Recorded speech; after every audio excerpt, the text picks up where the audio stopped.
would like to introduce our speaker for this evening, Dr. Michael Carey, who'll be talking to us about big data analytics with Apache AsterixDB. Dr. Carey is the Bren Professor of Information and Computer Science at UCI and a Distinguished Professor of Computer Science at UCI. He's got degrees from Carnegie Mellon and UC Berkeley. He leads the AsterixDB project at UCI. He is an ACM fellow, an IEEE fellow, member of the National Academy of Engineering. So very distinguished career and well qualified to speak to us about AsterixDB. He's very knowledgeable about it. So my pleasure to introduce Dr. Michael Carey, and I will now stop sharing my deck so he can take over. Right. Start my timer so I can pay attention. And share my screen and launch this. All right, yeah, so I'm going to be talking about how you can use Apache AsterixDB, like what it is and how it can be used to analyze big data. And so very interested in afterwards getting feedback from people about, particularly if you see like there might be something that you could use this for, we'd be very happy to work with you on that and tell you more about that.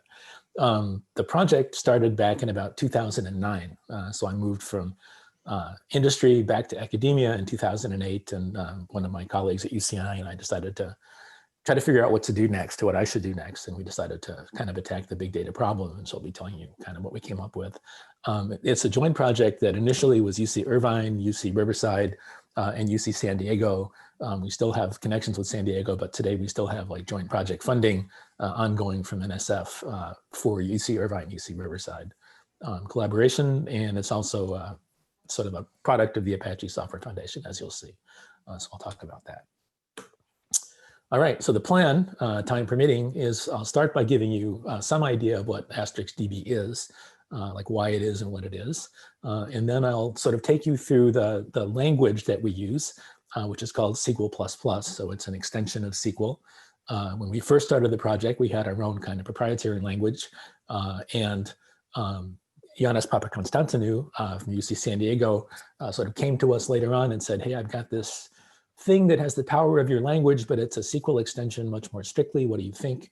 And we adopted that. And so this is sort of our implementation of work that was started at UCSD language-wise. So I'll take you through the basics of it, how you can use it for querying JSON data, or sort of, which is one of the common forms of big data. And we'll be sort of talking about SQL++ and its features versus what SQL can do. And then I'll talk to you about kind of basic aggregation and grouping in SQL++.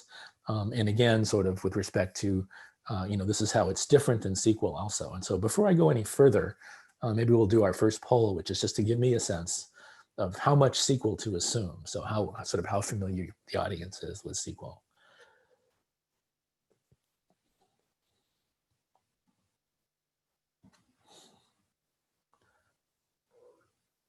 So I'll wait to hear the polling results, and we'll have to see, depending on how you react to the talk, we can decide whether or not there were polling errors right up front. So.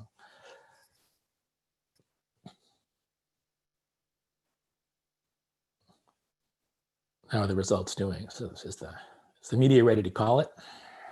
We've got somewhat familiar with SQL, reasonably well versed. Okay, that looks like a good distribution. So I will kind of proceed on the assumption that you're, sort of somewhat comfortable, but not, some of you aren't with SQL. Thank you.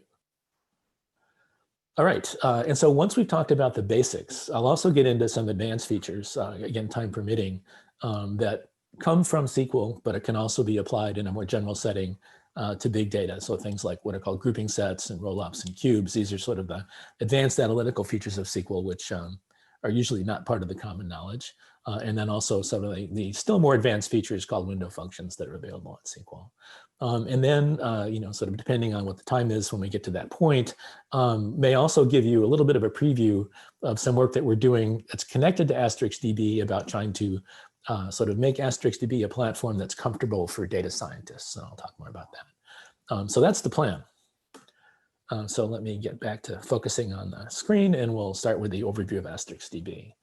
So basically, AsterixDB, initially there was kind of a one-size-fits-all view of databases in the database research community and the industry. back in the object relational days. So if some of you are old enough to remember those, basically back in the 90s, there was a whole lot of work on extending SQL with object kinds of stuff. And that was the one-size-fits-all revolution. And then sort of later, my former advisor from Berkeley, Mike Stonebreaker, who's a giant in the database industry, who had a one-size-fits-all solution, decided that one size doesn't fit all anymore. And so it was now we sort of need separate things for each different kind of data. And AsterixDB comes at it from a slightly different perspective, which is, let's call it one size fits a bunch.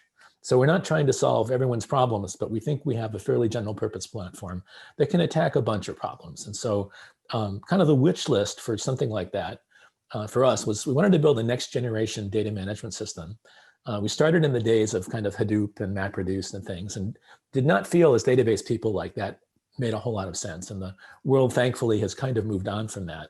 But we decided to kind of skip that and look at what the next generation of, let's call it declarative database system, sort of what might come after relational might look like. So our wish list was it should be able to manage data, not just analyze it from a file system. It should have a flexible data model because modern data isn't necessarily just rows and columns. It should have a full query capability. So it shouldn't be that you have to write programs to access your data. We should still have the benefits that database systems have brought us for many decades in the next generation. But because we have big data, we have to think about where does big data come from? And the answer is it just keeps on coming from outside. So we also built some data ingestion facilities into AsterixDB to manage kind of continuously incoming data streams. I won't be talking about that further tonight, but sort of tell you about that after. We wanted a really good parallel runtime system so that we could scale this thing out horizontally and be able to handle large amounts of data. We wanted the cost of queries to be not like you have to scan your data, but if you're asking a little question, it should take very little time to answer it. If you have a big question, it's okay to take a long time. So we wanted the cost of your answers to be proportional to the size of your questions, essentially. And then we also wanted to, at that time, kind of the information age was kind of coming in terms of the social media and other things you find online, the web. And so we wanted to be able to support the kinds of data types that go with next generation data like text and spatial and simple geo kinds of data types. And so when we started the project, we basically looked at what was happening in the parallel database system field. So, think Teradata or data warehouse kinds of database systems that are optimized for dealing with large queries over large amounts of flat data. We were also looking at what was going on in what you might call the first generation big data tools, things like MapReduce and the query languages that were layered on top of MapReduce. And then there'd been a whole bunch of work inspired at that time by XML on semi-structured data management, dealing with data that's doesn't have the same degree of flatness or schema or homogeneity that relational does. And we were sort of trying to mix all these things together and sort of recycle the best ideas. And that's kind of where AsterixDB was born. So to a first approximation, you can think about it as being a parallel NoSQL database management system. And we'll talk more about kind of what NoSQL means. It doesn't mean like no queries. Okay, so when we set out to deal with big data, one question you might ask is, well, what is big data? So we wanted to run on kind of a typical cluster where you've got a bunch of nodes that are wired together in what the database field calls a shared nothing way. So basically, each node has its own compute, its own memory, its own attached storage, and you want to harness them to deal with large amounts of data and answer queries over large amounts of data and store those large amounts of data. And then if you need more power or more space, you should be able to add nodes. And so the goal was to have this horizontally scalable platform, which is similar to what the, sort of the data warehousing systems do for flat relational data. And so our view on big data was sort of illustrated here. So the idea is you have more data than you have like size of memory times number of nodes. So we were not in the camp that said, we're going to put all the tweets in memory now, right? And if we, if they don't stop coming at 3 in the morning, we're going to have to buy more nodes and we'll still keep all the tweets in memory. So our view was that big data needs to be stored on secondary storage and kind of staged in and out of memory, just like traditional database systems. And so we didn't sort of go down the everything fits in memory path for big data. We actually have an ongoing project that just sort of got started we talk about what we call sort of big low value data, where the idea is you have a large collection of data, like sort of the Twitter universe that you stored and you want to analyze. And any one piece of that really doesn't have much value, but in aggregate, they tell you a lot. And so, big data for us doesn't fit in memory, and the individual pieces are not so valuable that you can convince your manager to let you buy enough memory to keep them all in resident all the time. So we needed to stage data in and out of memory. So it's a system that's kind of traditional in terms of its view of the ratio of data to memory and so on. All right, so what the system looks like under the hood, just to give you again a little sense of what we're going to be sort of talking about, what the innards are of that thing. It's a shared nothing architecture. If you're used to looking at parallel databases inside, most of you probably aren't, but this is kind of what they look like. There's a bunch of nodes. They each have attached storage, and then they each have like a software stack that does storage management, sort of query runtime, query optimization. Usually there's like one node or a set of designated nodes that might take in queries and compile them into the way you're going to execute them, and then everybody participates in the execution. At the top, data can come in through loads or through continuous feeds of some sort, or they can come in through SQL operations, and you ask your questions by speaking SQL to the system. But SQL++ actually an extension of SQL. Under the hood, a little bit further, again, just so you sort of know what's underneath the covers of what you might be dealing with if you decide to try it.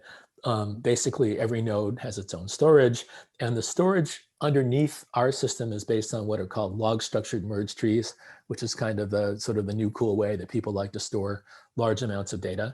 I won't sort of go into a lot of details, but basically, data when it comes into, let's say, sort of an LSM file, if you will, first flows into a memory component, and then when that fills up, it gets spilled to disk, and when you have enough disk components, you can merge them into bigger ones and so on. So each partition of storage on AsterixDB holds a hashed partition, or what these days people call a shard, of each data set. The objects, the data objects themselves live in the primary index that's sharded across the system.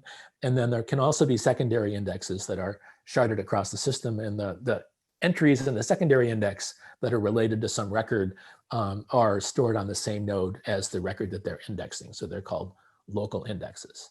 So as an example, maybe you have a data set of users. There'd be a primary index where the user records are stored and accessible by primary key. You might have a little primary key index that allows you to just check for things like key existence quickly. And then you might have a secondary index on the name of your user, and maybe a secondary index on the zip code of your user. So kind of like a relational database, but for more flexible data structures, which we'll be talking about. All right, so that's just a very quick peek under the hood. What I want to spend today on is talking about kind of the over the hood. And so the first thing I need to tell you is, what does your data look like if you decide to put it in AsterixDB? And so this is going to be based on a little sort of a toy database example that actually my database class at UC Irvine was given. We gave it to them last spring. It's called ShopAlot. The idea was, COVID times, you drive your car to a parking lot, someone does your shopping for you and brings it out to your car. And so they're like, people can be shoppers or people can be users. So this was kind of the data set underneath this pretend COVID times shopping application, kind of like Uber for shopping, but without the delivery, you go pick it up. And so if you wanted to build such an application, this is what it might look like, sort of in a simplified way. So the first thing you do is you would create a place to store your data. And so it's like a database. We call it a dataverse because that sounded like a cooler name, but it's really just a database. So we would create the ShopAlot dataverse where we're going to store our data, and then we would make use of that to define a bunch of other things.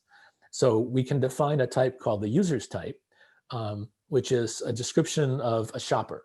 So a user would be somebody who would be wanting to shop, and so they sign up for this application, and we might know their user ID. We might optionally, the question mark is optional, have their email address. We might have a record nested within the user's record, which says their first name and their last name. We might have another field of the user's record, which is an array. And the array might be a set of phone contacts for them with the kind, like mobile, office, home, and the phone number together. And so one thing that you see here is, unlike sort of flat tables, you can have nested records, you can have nested arrays. And so it's a more flexible structure where you're not forced to flatten everything and divide something that might be a unit into multiple tables in order to store it. And so this is the user's type. So this defines what a user object, what a JSON object, or actually an Asterix data model, which is an extension of JSON object, might look like. And then to store those users, you would create a data set called users of users type, where you can store instances of data that looks like this. And so the data set is going to be the actual home for the data, represented by one of those primary indexes under the hood. And in order for the system to shard your data across the cluster, and also for it to efficiently look up your data by primary key, you tell us which of these fields, or which field or fields, form the primary key, much as you would in a create table statement in SQL. And so this is the sort of the type. This is the home. And I'm going to just move some of these widgets a little bit so I can see my own slides. I think Zoom uses eye tracking to figure out where you're going to need to do something, and then it puts something in your way. So this is the collection of information about shoppers. So this is what shoppers look like, and this is our actual collection of shoppers. And then you can insert, like, into this user's data set a user. So a user might look like this. It's a sort of an extension of JSON. So this is just a JSON object, which has the user ID, the email address, the name of the user, and the list of phone numbers, in this case, a list of length 1. So that gives you a little bit of a flavor of the nature of the data model. One of the things that's kind of interesting about this data model, this is an example of a valid shopper object instance. So let me just explain why that is. It has a user ID.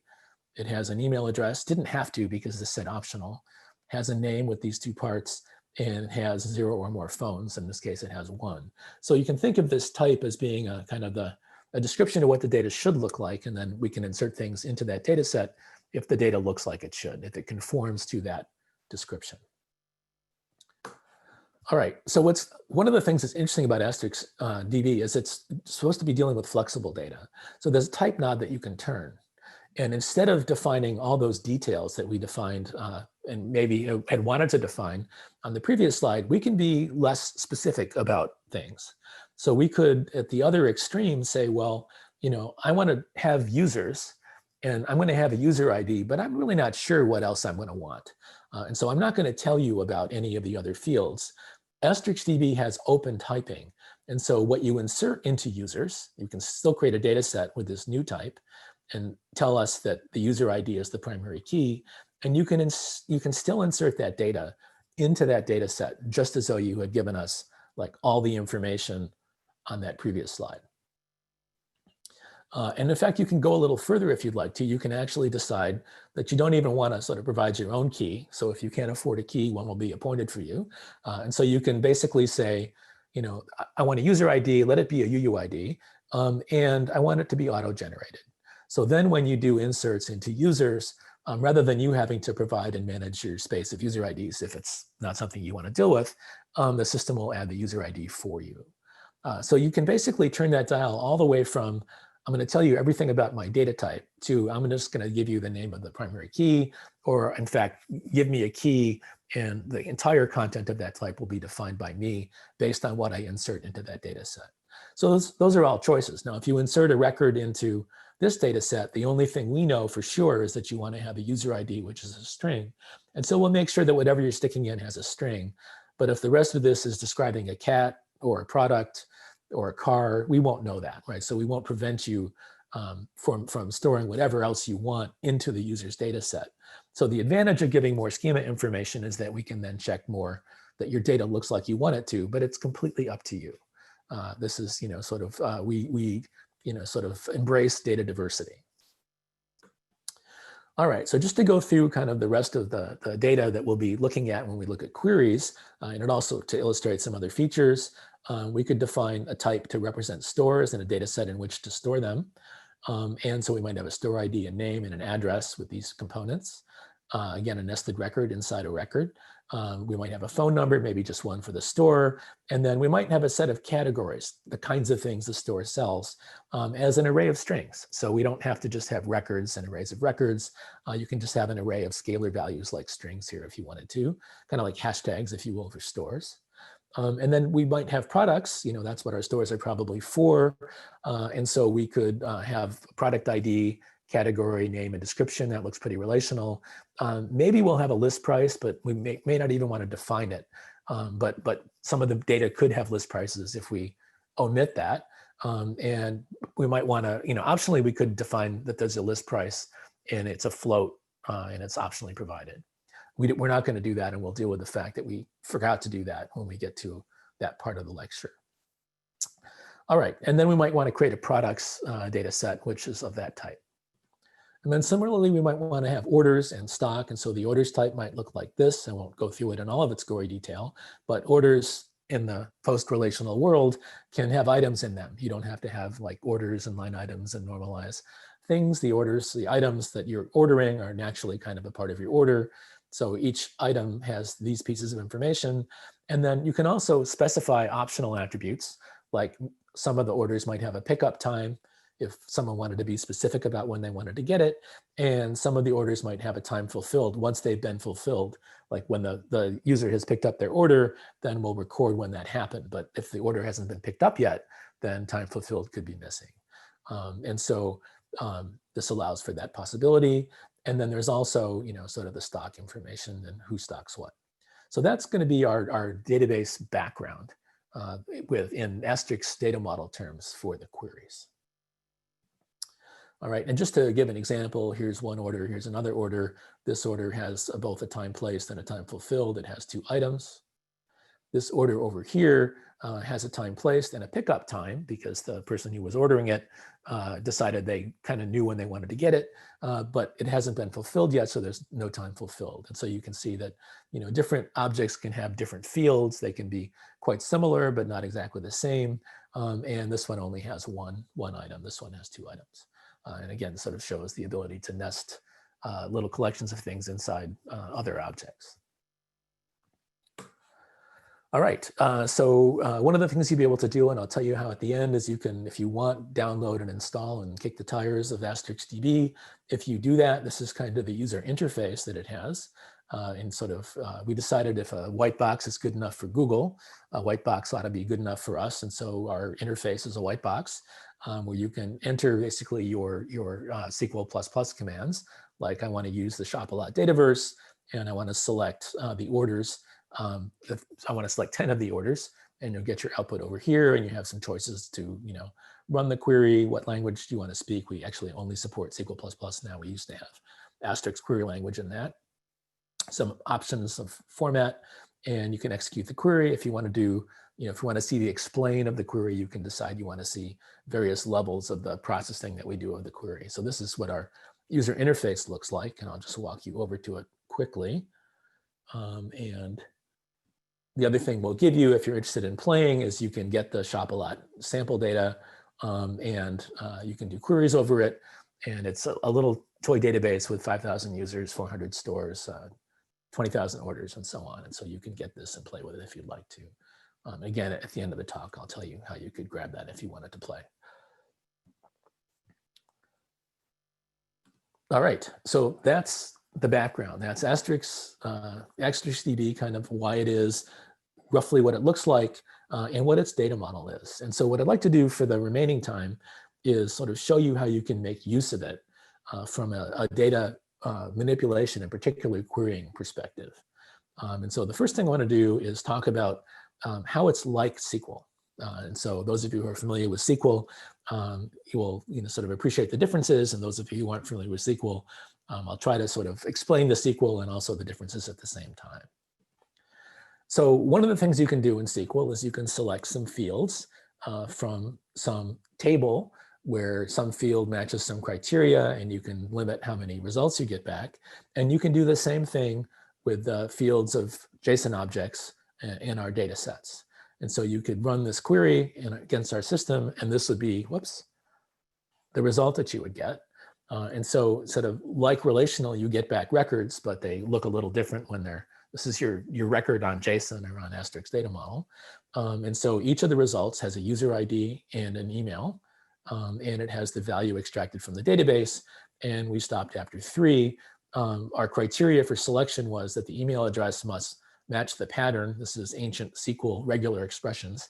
This is the sort of the like pattern matching. So this basically says, you know, something followed by gmail.com. And we see that these are in fact 3 records that do that. And so you could run this query against your favorite relational system. You could run it against AsterixDB and your skills transfer. That query will do what you would expect it to do. Similarly, one of the things that relational databases are famous for is they relate data across tables. And so you do joins. So this is an example of a SQL query that would select the email address of a user and the time place of an order from the combination of users and orders, where the user's user ID matches the order's user ID. So where you can join the 2 on user ID, and where the total price of the order is greater than 200. And let's order by, you know, highest to lowest price.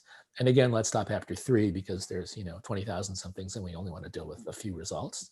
And so this is something you could do against a SQL database. And if you do it against AsterixDB, you'll get a similar result. So you'll get the email address and the time placed from the users who placed the orders that satisfied this criteria. And you get the, you know, it's ordered by, we didn't retrieve the price, but it's in sort of, you know, sort of this was the most expensive order, the next most expensive order, and so on. So again, what works in SQL works in AsterixDB in the same way so far. And you can also use for those who like the explicit SQL join syntax, you can either do it the kind of the old-fashioned, more, you know, early SQL way, or you can do it using what some people call the ANSI join syntax. They're both ANSI, so it's a strange name for it, but you can choose either syntax for doing your joins. And again, both of these will work in AsterixDB just like they would in SQL. All right, and then one of the other things that SQL is good at is like doing computations over data. So you can do things like for each store, you can count up the number of orders that satisfy some criteria, and so, or that the groups of which satisfy criteria. So this is in SQL how you would say, give me the store ID and count the orders by store. So I want to group the orders by store. I want to count them. I only want to see the ones where there's at least one order, so leave out the stores that don't have that. And order by count descending, so show me the stores and counts in, you know, most orders to lowest orders. And let me like do a limit 3 again to get a limited result. And so if you did that against the shopping data, either in a relational system or in AsterixDB, you'd get a result that has a store ID, a bunch of records with store ID and counts, and the counts would be descending. So far, like if you know SQL, and about 90% of you knew SQL, you know how to use AsterixDB as well. Those skills carry over. Almost. So let me sort of show some of the differences between traditional SQL and our SQL and explain why in the modern data world that's the case. So this query, you would write this in SQL and expect it to work. You'd say, give me the email and the time place from users and orders, where users.userid equals orders.userid and total price greater than 200. You know, so we sort of saw this query, but notice that I just said email, time placed, and total price. And so if you ask this of a SQL database, you would expect to get the same answer we saw before. If you ask us, if you ask AsterixDB, it's going to come back with an error. It's going to tell you, I don't know what total price means. And so one of the differences in the world of like no schemas or flexible schemas like the JSON world is that users might have a total price. There might be some users with a total price, who knows why. Orders might have a total price. And so if you say total price, the system can't know a priori what you're talking about. So it's possible that this exists in either of those places. And so you need to write your query this way and say, I mean, you know, order.total price. I mean, u.userid, the user's user ID, the order's user ID. And so because we don't have a schema that we can refer to authoritatively, because everything is open, so even if something isn't declared to have a field, it might have one, we would permit that. We can't allow you to be quite as sloppy, if you will, in writing your queries and assuming that the system will figure out what you mean. You need to be a little bit more explicit and sort of qualify, you know, user's email, orders, time placed. Okay, and then you'll get the answer that you were wanting. You can also do things like joins, as we saw. And one of the things you do when you're exploring data in the world of SQL is you say select star. Just give me everything, like all the fields combined. And the result would be sort of all the fields of users and all the fields of orders kind of laid end to end. In this world, you get back something slightly different. And so this is the star operation in SQL++ gives a slightly different result. So basically, what you're going to get back is a set of pairs where you have a U part for the user and an O part for the order. And all the stuff from a user will be nested inside the U part, and all the order stuff will be nested inside the O part. And the reason is that otherwise you have no idea which fields came from which of these flexible data sets. And you may very well have name clashes between things coming from U and things coming from O. And so in SQL++, basically, sort of rather than when you say star, rather than seeing the flattening of the fields, you get to see the structure still. You can eliminate it if you want to. So we could select U.star and O.star and do away with that. But by nature, if you simply say star, you basically get back this slightly more structured result, because this is a world of flexible data in unknown fields until you get there and start pairing things up. All right, and then one of the other things you can do, because we don't want to just deal with records all the time, is that you can extract values by using the value keyword. You can say select value product ID. So rather than just select, it's select value. And that says, like, please don't wrap this in an object, just give it to me. So give me the value of the product ID from stock by, where store ID equals that. One other thing I should point out is I didn't say, stock by S and S.product ID and S.store ID. We are friendly to SQL people who are just querying a single table, or in this case, a single data set. If you're talking about stock by, then these must be fields of stock by. We don't need you to qualify it. But as soon as you have more than one thing in the from clause, then you need to be more specific. What this returns, because we said value, it's not a collection of records, it's a collection just of the strings, the product IDs. So you can also have like sort of nicer or crisper results if you would like to, by sort of stripping off the outer object and just saying, give me the value. You can also construct new values, like you could construct a new record.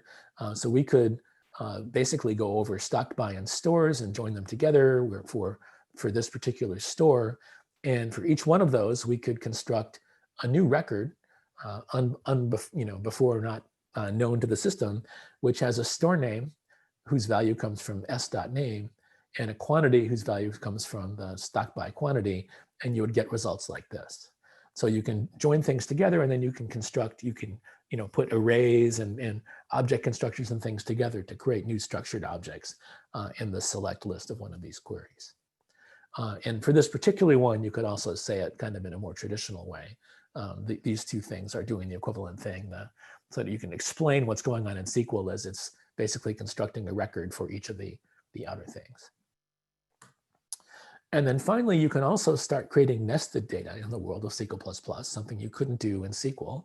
So we could basically go over stores, and then for each store that satisfies our where clause, which in this case is a particular store, we could construct a new record with the store's name and the set of things that it stocks.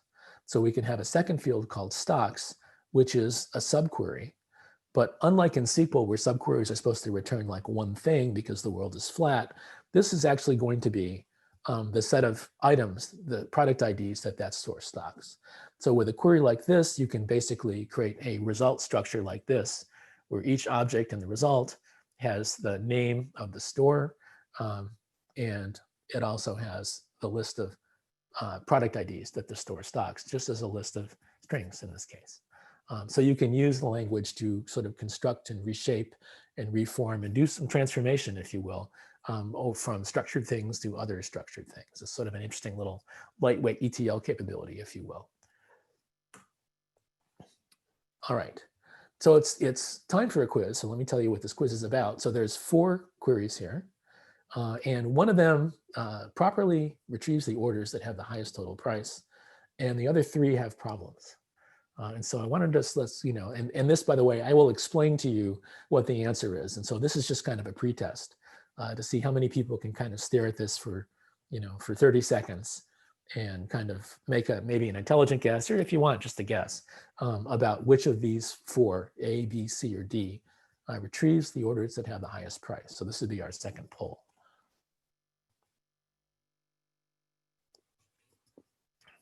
Now, can you see the poll on my screen, by the way? I don't know if one of the organizers wants to tell me whether or not you can see the poll on my screen. I don't know if there's some way of you telling me that. So I'm not going to answer the quiz because otherwise I'll be giving it away. If you could see me answer, then you know the answer.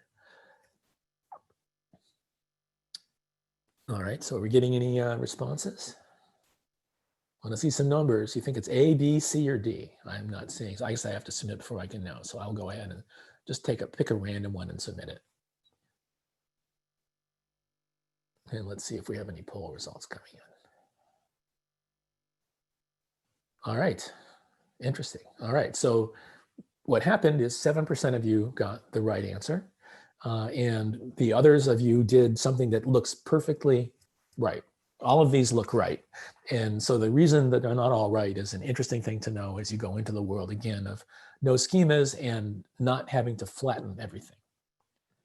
So let's go and look at these. So the first is wrong. The first is what you would actually write in SQL. If you were trying to do something similar, you would basically say, I want to select from orders where the total price, I want the highest price order is equal to the maximum price. And the way you'd compute the maximum price is with this query. All looks perfectly natural. What SQL does with this is it goes and runs this query. And because this is in the where clause, that query must return just one thing. It's a runtime error if it doesn't. But we know like selecting the maximum of something will be a one thing. SQL also produces a record with one field, which is the maximum total price. But again, it goes, hey, I know that this is a flat world and this is a where clause, and so I'm going to strip off the recordness. So SQL will automatically basically sort of take away the multiplicity and also the kind of the width and boil this down to a single value and then do that for you. What SQL++ says, well, is this query is wrong. And the reason it's wrong is that basically any name can be the name of a field. And so what SQL++ thinks, for technical reasons that I won't try to go into detail about, is that the name orders here is a field of orders here. It can't know that orders doesn't have a field named orders. And once you're dealing with orders, it wants to talk about its fields. And so it doesn't resolve this. The from clause isn't simply tables. It can be the current object, as you'll see. So that turns out not to work, right? SQL makes a best guess, and that's not what we were wanting. We could try the next query, and what'll happen is we'll get an empty result. And the reason we get an empty result is that standard SQL would do this flattening, this kind of row column elimination. In SQL++, you may want to compare things that are structured. You may want to create things that are structured. And so total price is a field of orders, but this query basically returns an array. All queries return arrays. And in this case, it's going to be an array of records that have a total price field. And so, that's, or it has a max of total price field. And that can't match a simple scalar value. So you might go, okay, so I just want to select the value of the maximum, right? Let me get that record thing out of the way. So give me back the values. And the problem is that there could be multiple, like this query in general, any query here could return multiple things. And so even if you select value, the shape of a query result, a subquery, is a collection. It's an array in SQL++. And so you're trying to match a value to an array, and that doesn't match. And so again, you're going to get an empty result. Okay. And the correct answer to this particular query is do what you would have done. Take only the value, and then we know that this is an array coming back, but we only want the first element. So let me go get that element. So the way you would write this in SQL and have SQL magic deal with the rest, because all the other things are interesting things you may want to have available to make use of, as we'll see in SQL++, this is the way that you would answer that query in SQL++. You would actually extract the value and take the first element of the array. So the correct answer, which I think 7% of you got, was D. All right, and then finally, when you get that right, you get your result. Let me just check the time here. All right, so far so good. All right, so we have nested data. One of the things we want to be able to do is we want to be able to unnest data, right? If data is nested, we want to operate on it. We may want to unnest it.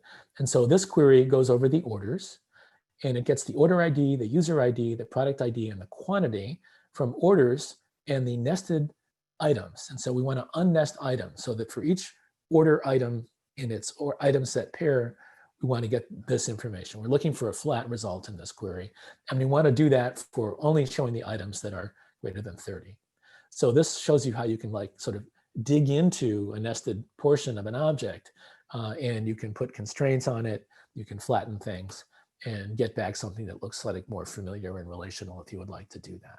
So that's how you can unnest things, and you can either do it explicitly using this unnest word, or you can sort of go old school and say orders O, and then O.items, which is a field, a multi-valued field of order items I, and that will retrieve that same result.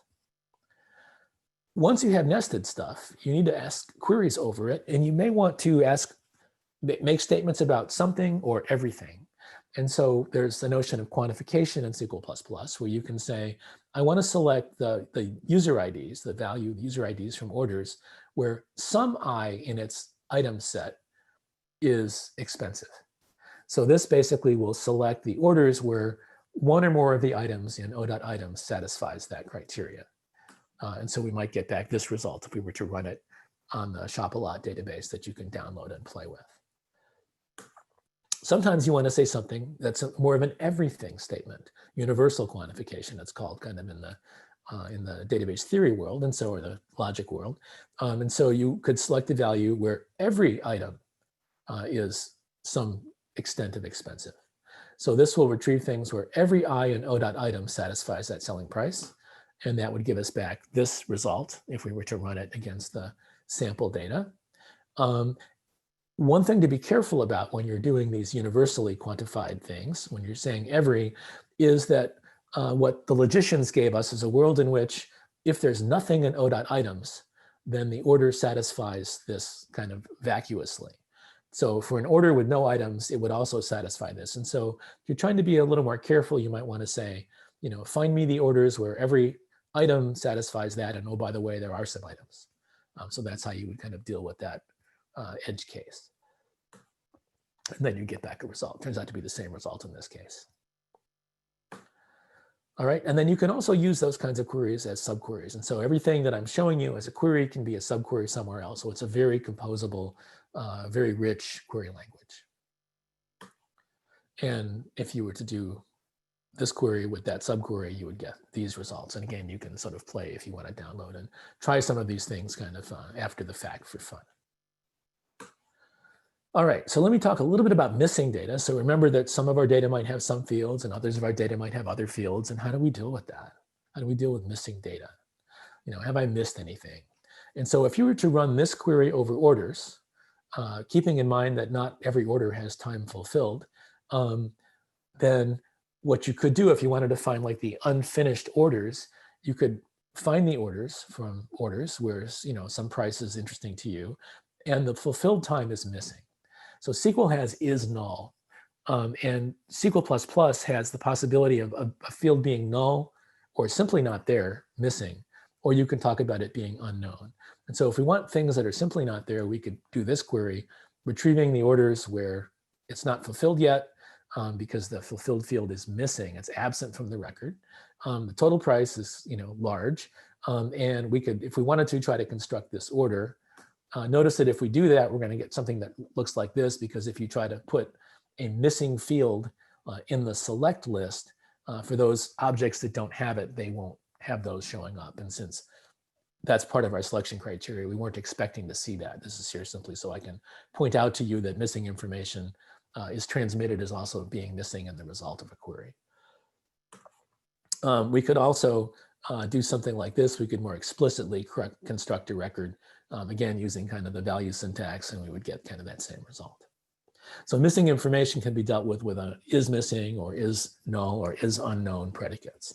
And if it's missing coming in and you try to use it going out, it will remain missing, which is what you would probably like. Okay, and then finally, we also have the conditional capability of SQL. There's the ability to say things about case. and so, or to set cases. And so we could, if we wanted to sort of clean up the way the data comes out, we could say, well, okay, so let me do what we just did. Let me do it for a particular user. And if the time fulfilled is missing, let me replace that with TBD. Otherwise, let me put out the time fulfilled. And so if you did that, we can sort of transform that missingness into something which is a field TBD, which may be friendlier for the user or something like that. And so you can also, this is just to illustrate, you can use case statements, and they can be useful sometimes when dealing with missing information. Okay, what I'm going to give you here and not do anything with is, here's some queries. I'll leave you the slides afterwards that you might want to try on your own on the ShopAlot data. And in the appendix of the slides, the answers to the homework assignments are there. So you can, if you want, you can get these slides and you can play around and you can try to solve these and then kind of look in the back to see if your solution is right. And to give you some hints about that, these little parentheticals are, sort of at the end are the number of results you should get if you get the answer correct. All right, so let's now move on and talk about aggregation and grouping and how that's different than SQL.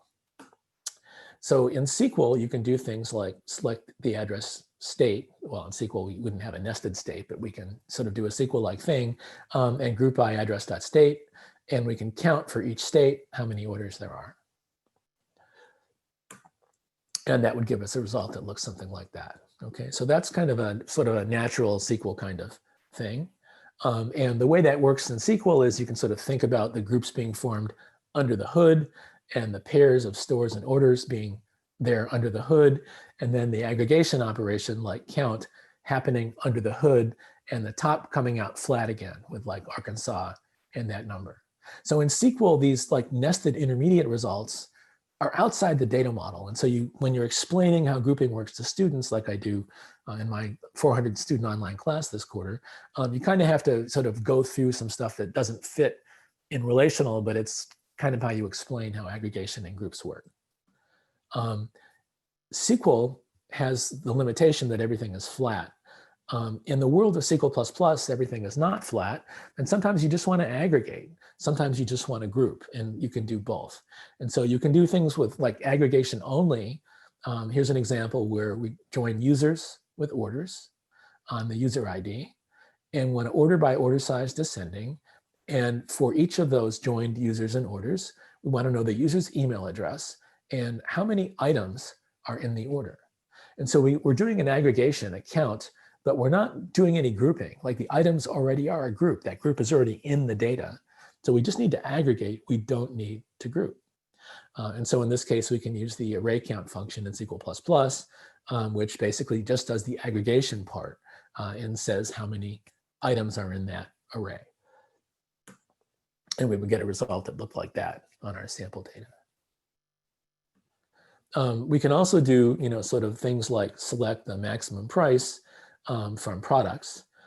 If we made a mistake and forgot to say the schema of price, and maybe we have some bad data in price, maybe some of the prices, most of the prices are numbers, but some of them are like, if you have to ask, you can't afford it, or TBD or something like that, we can test to make sure that we're only dealing with the numbers, and then we could select the maximum value. So again, we're just sort of aggregating. We're not grouping. We're doing an aggregate, in this case, over all of the products after having applied some predicate. So in SQL++, you can aggregate only, okay? And then we get the result. You can also group only if you would like to. So we could, in this case, we could actually form named groups, and we'll see why that's useful. So we could select the address state, we could group by address state, and we could give the group itself a name. Let's call it G. And so if we wanted to, we could select address.state and G from the join of stores and orders, where this, the join is on the store ID, and we would get a result that looks like this. So the result has the states, and for each state, a group. And in that group, which we've given a name to, G, what we're going to get are the SO pairs. So for the state Arkansas, the group G will have these stores. And, have this store paired with this order as one of the store order pairs.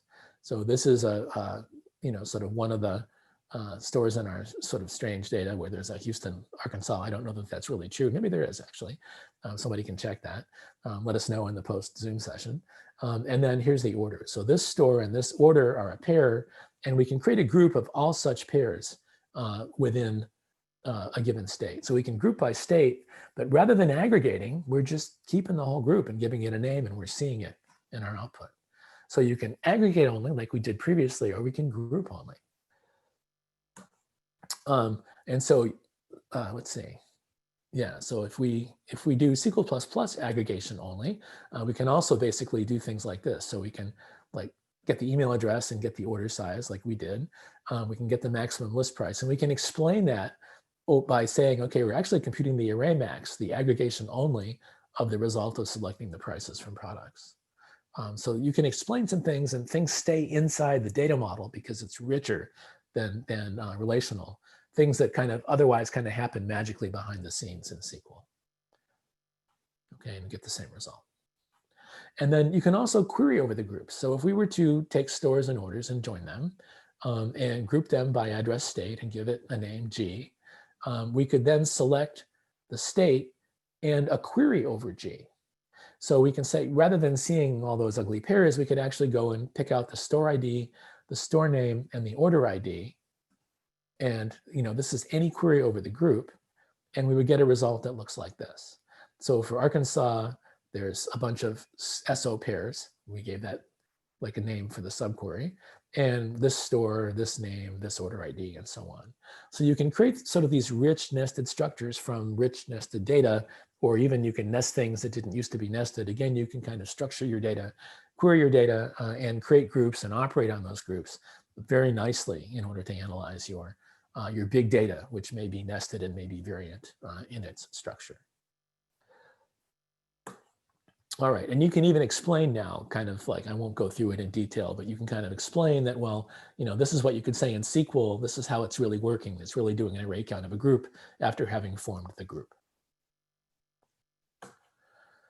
And so I will again leave you with some exercises in the slides if you want to play and try to understand this more. You can get a set of the slides, you can download the system, and the answers are at the end of the deck. Okay, so in addition, we have some advanced analytical features, and I'm just going to kind of skim through them to give you a flavor. And so one of the things you can do is go beyond simple grouped aggregation.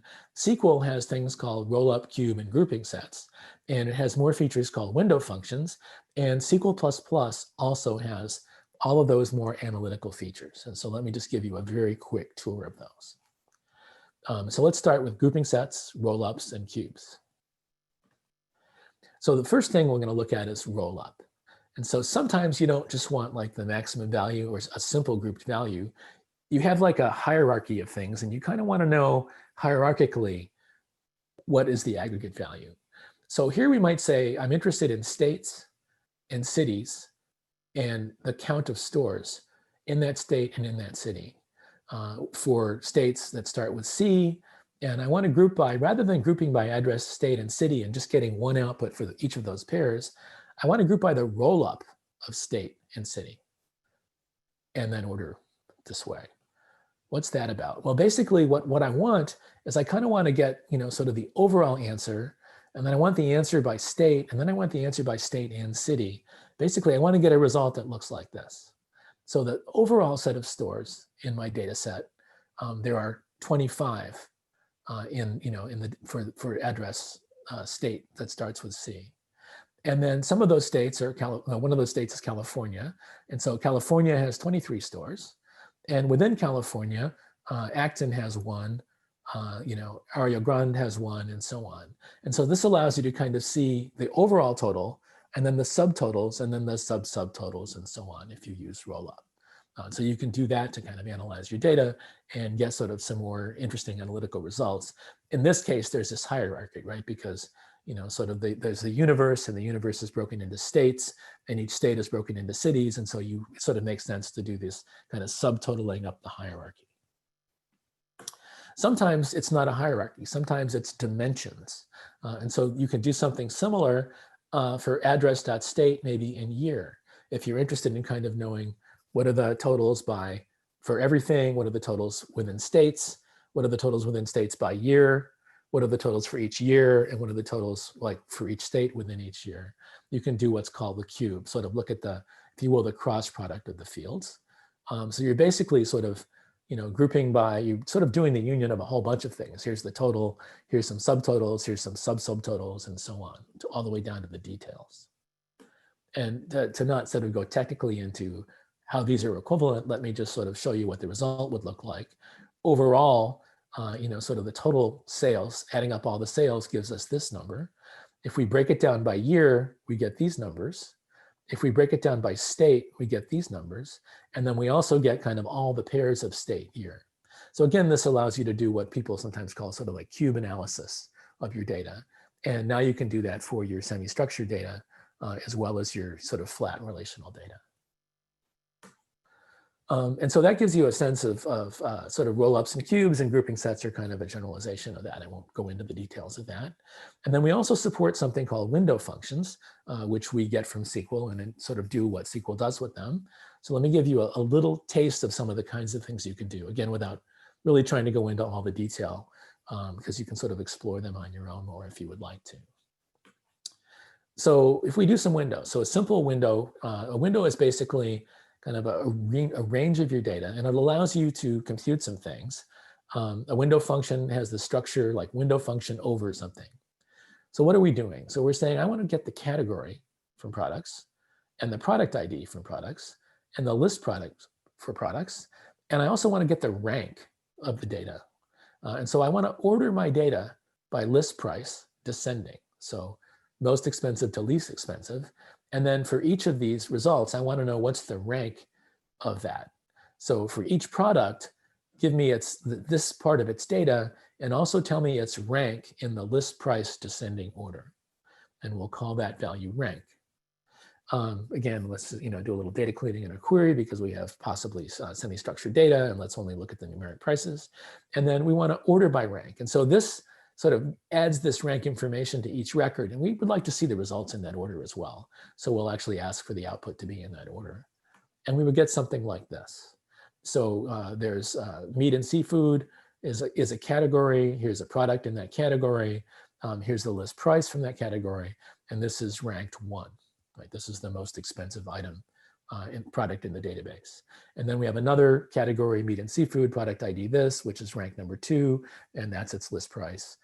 The next most expensive thing is baby care product with this rank and this price, and so on. So this allows us, basically what happens when you do one of these is every tuple that you're going over gets annotated additionally with the result of this window operation, this aggregation, if you will. And in this case, the aggregation is just like, tell me the rank within this order. So you order the whole input tuple stream by whatever you're asking for, in this case, list price, and then you compute the quote unquote window function, in this case, rank, for each of those tuples, and the result would look like that. You can also, if you want to, partition things to get like results like ranking within a category. So we could say, I want to select that same information, and I want the rank to be over. First, let's partition the products by category, and then let's order by list price within each category. And then let's get that result in order by rank and category. And so what the system is sort of doing conceptually is it takes the input data and it partitions it by category, and then it does the ranking per category. And the result would look something like this. And so for the category baby care, this is the rank number 1 product. For the category baby care, this is the rank number 2 product. And because we've asked things to come out by rank and category, we basically are getting like the top ranked product in each category, and then the next highest ranked product in each category, and so on. So you can do some fairly interesting analyses and ordering and things using that capability. And then, sort of just to, you can do things like find me the top 3. I won't go through that in detail, but, you can do sort of more complicated kinds of limiting and things. And then you can do even things like running aggregates. So if we wanted to compute the kind of the running sales by month, order by month, again, I won't go through the details because I don't want to wrap up pretty quickly here, running towards the end. But this would basically give you for each year or for each month in 2020, what we've asked for is the sort of the monthly sales and the running total. And so month by month, we each have the monthly sales from that month, but we're also getting this increasing running total. So you can do these running aggregations using this capability called window functions, which again, we inherit from SQL. And then you can do fancy stuff, and we won't sort of go into that, but you can do all your kind of favorite things you could do with SQL for traditional flat data, you can now do for sort of nested JSON data. All right, and again, there's a homework assignment if you would like to play with it after the fact, and answers at the back. All right, so what I want to do is wrap up in the next, just sort of like a couple of minutes, giving you a preview of something else that we're doing, which is essentially support for data science. And in particular, we're doing that with the following sort of observation, that typically when you're doing small data analysis, you have a data scientist who's playing with Python, maybe using sort of pandas on their laptop. They've got some data, they get some results, and they iterate, and they're analyzing a small amount of data. If they have to analyze big data, that same data scientist has to phone a friend, the system engineer, who knows how to use something like Spark and Spark's machine learning library, and go deploy this against a big giant cluster and do that analysis. Sorry, that's my grand dog in the background. And so big data is being dealt with by Spark, and the results come out, and the system engineer hands them back to the data scientist, and he goes, oh, that's not right. And you get this loop, right, where the errors can happen in translating algorithms from one paradigm to the other, from Python to Spark. And this can be an expensive iteration. And so what we're trying to do instead is to say, AsterixDB for big data, let's find a way to make Python friendly for that. All right, so what we've done specifically is we've added support, and I'm just going to sort of flash this by you, and I'll tell you where to find out more at the end here. We've added support for Python user-defined functions. So you can do something like train a machine learning model using your favorite Python tools, pandas and scikit-learn, and you can deploy the trained results as user-defined functions. And so there's a demo that I'm going to point you to the video for that will show you how this can be done. So you could take some training data and use a sentiment classifier with scikit-learn to train a function that can say, is this text positive, neutral, or negative in its sentiment? And so once you've done that model training, we make it possible for you to create that function as a callable function in AsterixDB called sentiment. And you can put it in a library called the sklearn library. And the demo that I'm going to point you to, if you want to watch the video at your own leisure, does this for a Yelp sample data set from yelp.com, an open data set that has information about reviews and businesses and pictures and areas. And so this is an example of the schema that you would have for that data in AsterixDB, like business types, and you have a business ID and some other attributes. You don't have to say what they are. Review information, and we can create these two data sets. And then what we can do is we can write queries like this, right? Select the sentiment and the number of reviews with that sentiment from pizza reviews, and the sentiment will be computed by calling getScikit-sentiment, that function that we created on the text of that review. And we might want to do that for reviews that are for the store called Mod Pizza, and we might get a result that looks like this. So now you can basically train models, sentiment analysis, customer annoyance analysis, other kinds of analyses, train them using machine learning, deploy the sort of the resulting classifier, the resulting model function, and call it in your queries. So you could, for example, do a group by sentiment. There are 898 negative comments about Mod Pizza, 1 comment about neutral, and 344 positive comments about Mod Pizza in that sample data set. So again, I'll tell you about where to find more. So that's basically what I wanted to cover. So AsterixDB is a big data management system. It's an Apache open source system, just like other more well-known systems like Spark and Hadoop and other things like that. What we do is we apply parallel query processing to NoSQL data, allowing you to do analytics over big data using very many skills you learn from SQL and then the extensions that you need to know to work with SQL++. It's available for you to build stuff on, for you to use for teaching. We use this to teach NoSQL. It's been used up and down the West Coast, actually, at various places. We have some colleagues at University of Washington who use this when they teach big data in sort of semi-structured data and have given us great feedback, and it can be used for research and so on. We have committers as part of the Apache project from around the globe, quite literally. So we've got people in China and Saudi Arabia and, trying to think, a bunch of different sort of countries around the world. We have, Germany and others. And we'd be happy to help you get started. So if you want to know more about Apache AsterixDB, you can go to this URL, and that'll take you to the homepage for the project. And so we could actually go ahead and do that, I guess. And so you'll get here, and you can find the information about how to download it, and documentation and community and so on. Let me go back to presenting. And then there's this second link here, which takes you to the big open source systems workshop, where there's a slower paced version of this, which is interactive, and you try queries that we gave a couple of months ago. And there's a video of that, and that includes the demonstration of the Python scikit into sort of interplay, if you will. And so if you'd like to see more about Python user-defined functions and how you can use scikit, you can go ahead and sort of follow that link and go there. So that being said, let me just also sort of wrap up by saying, if you want to read more, there's a book. So it turns out that AsterixDB is used under the hood in Couchbase Server. It's sort of the analytics component of Couchbase Server.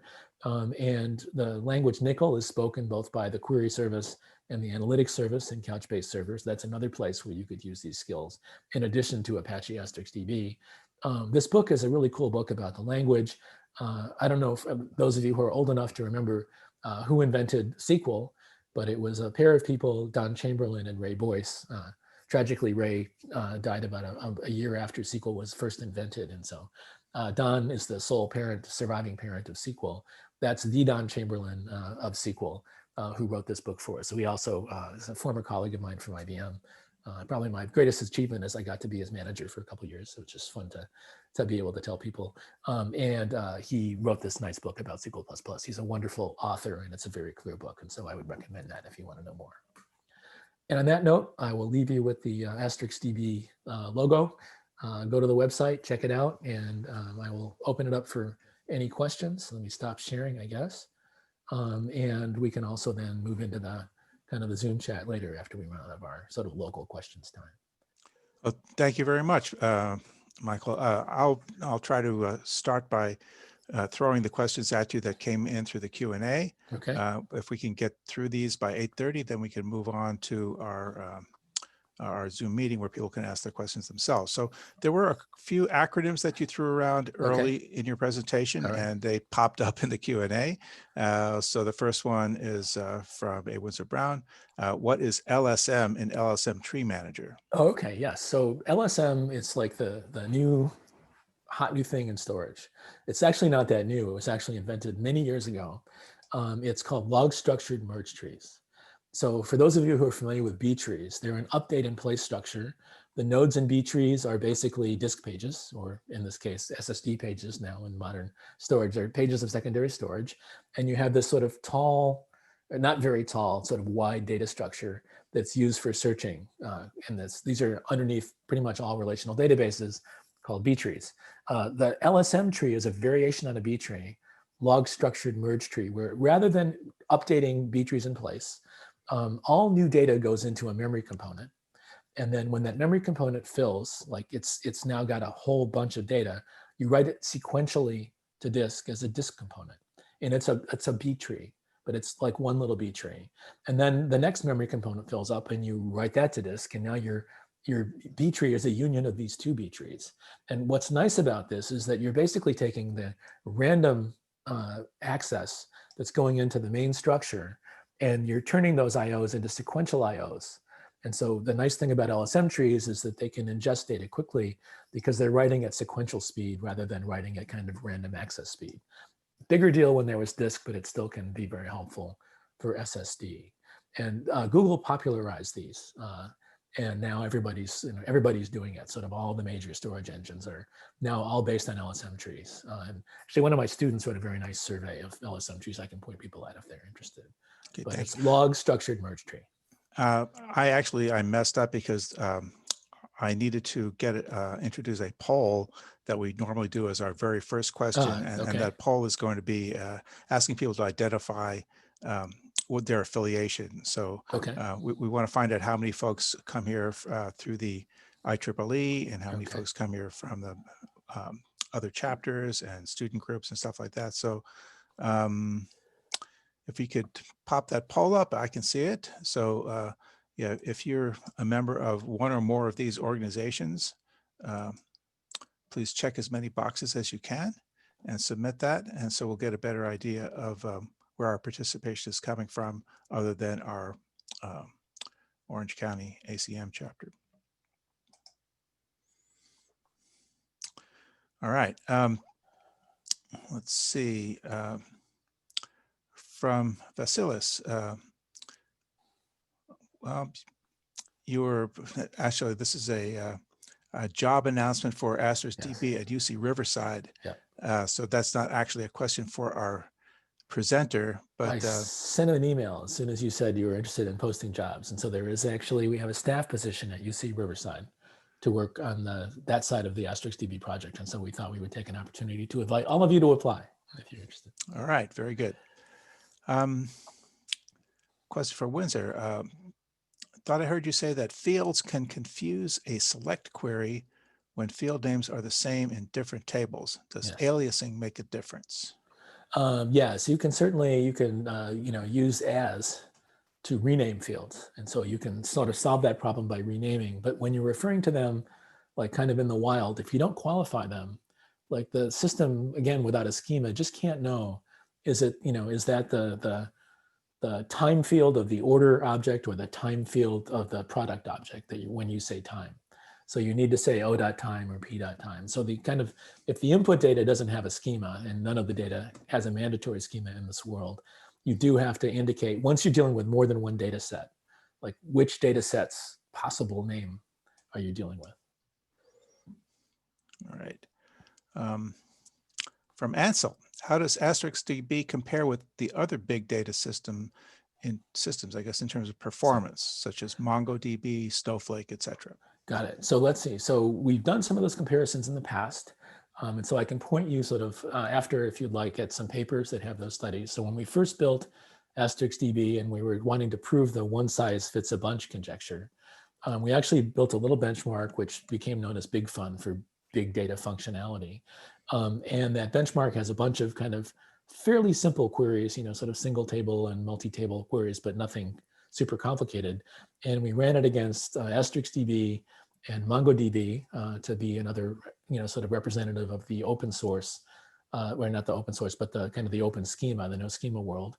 We also used DB2, parallel. These are all things running on a cluster to compare against something that has a fixed schema and has good query performance. And then we also compared it at that time with Hive.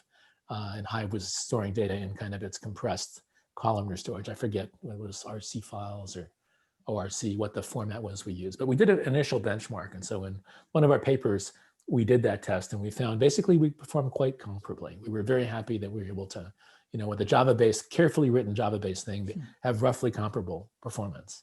Mongo then came along and they bought a company called WiredTiger. And the awesome engineers at WiredTiger had really good compression. And so now Mongo's databases became a third the size of ours.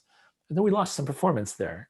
And so then we came back and we now have support for compressed data. But we're sort of in that tend to be kind of in the same performance ballpark. We haven't compared with something like Snowflake. Snowflake is newer, only runs in the cloud, and we haven't done that kind of a comparison. But we have done, I guess, comparisons with Mongo and comparisons with some of the kind of the SQL on Hadoop kinds of things. And I can point you at some papers that have some of those results from IEEE Big Data from the last couple of years. Thank you. Next question. Do you recommend labeling the fields with a qualifier?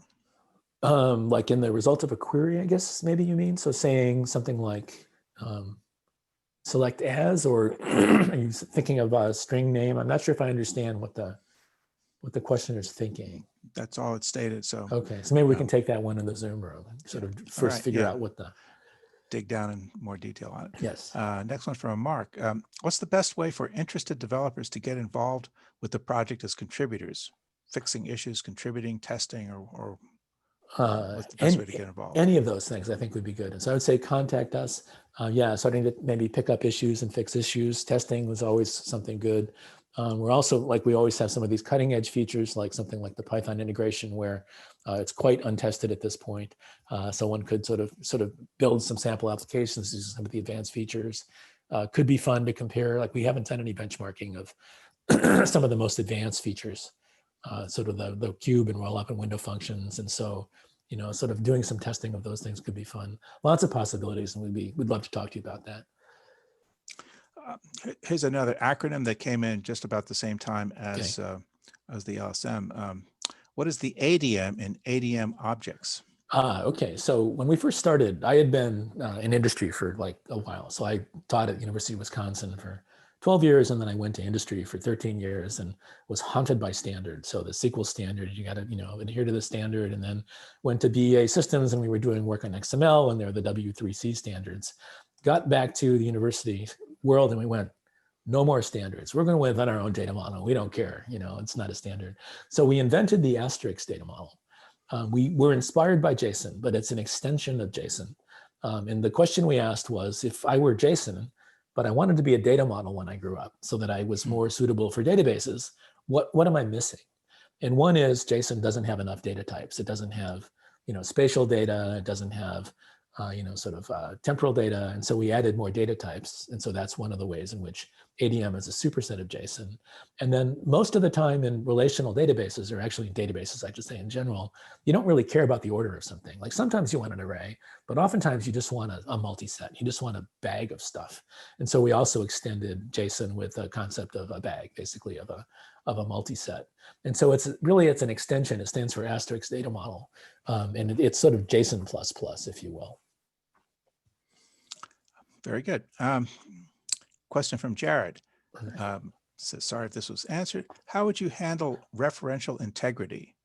Or is that a business layer issue when using a more dynamic data model? So yeah, so that's a good question. And we don't have a good answer yet. So right now, like I was explaining to some students who are doing a project, here's my table definitions, how do I turn that into, into the nested thing and do that appropriately, and and what do I do with these foreign key constraints?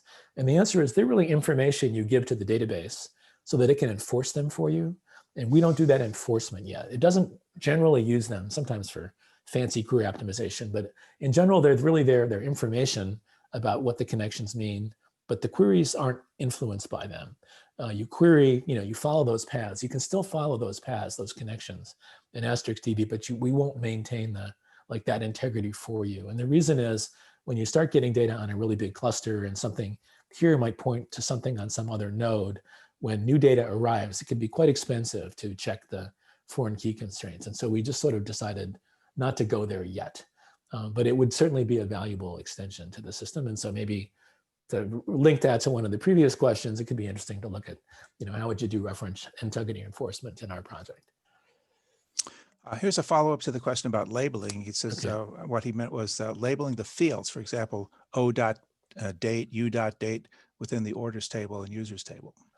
Let's see. So I would be inclined to do kind of what you would do in relational, which is still, you don't really put the table name in the field name because you sort of don't need to. So rather than kind of embedding O.date as a string, I think from a stylistic standpoint, it would be better to just have a date field and say O.date in your query.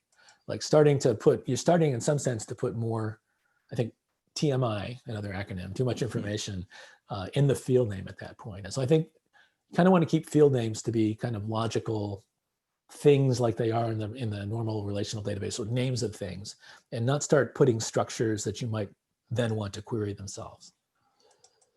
Okay. Looks like we have one more question here from Ram, which is, where are we defining database name when creating type or data set? So basically, if you were to go back and sort of look at some of the early slides that had complete examples, it said like use ShopAlot, and then it had the query. And so whenever you're doing some operation, you have the context of some dataverse. So when you say use ShopAlot, then all the create statements are being created within ShopAlot. You could also be explicit, and you could say, I want to create a data set called ShopAlot.users. So you can also fully qualify them like you can in SQL. All right. So that I'm going to once again paste the URL for the Zoom meeting into the chat. All right. So if you want to join us in the Zoom meeting, just go to the chat and you can see the URL there. And go there. Before we leave, I want to give a Zoom thank you shout out to Dr. Carey for a very interesting, informative talk, especially if you're a database person. This is really cool to see kind of the future direction of SQL. We've heard an awful lot about NoSQL, but this sure seemed a lot like SQL, but applied to a more flexible database instead of rows and columns. You've got all this rich unstructured type JSON data, but you can deal with it just like using all those muscle memory stuff that you have from the years of doing SQL. Exactly. Very cool. All right.